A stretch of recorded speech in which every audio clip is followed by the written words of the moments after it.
Shiny. Fools! I haven't survived all these eons to be defeated by inferiors like you.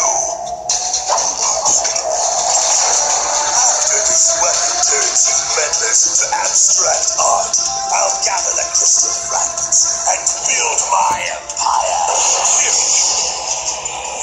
I said I'd find you.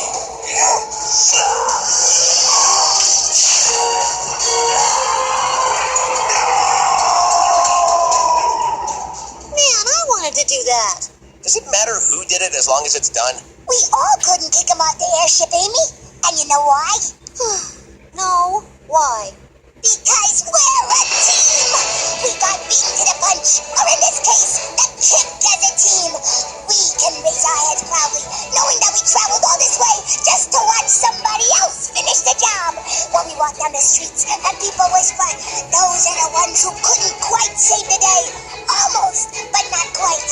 We'll smile together because we didn't do it as a team. I finally understand teamwork, and it's beautiful. That was pathetic. Styx may have taken the long way to get to the point, but she's right.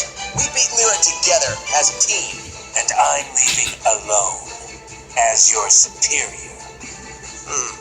Too bad that guy's such a hard case. He'd be a great addition to Team Sonic. Mean Team Knuckles? Team Sonic. Team Knuckles. Guys? Team Sonic.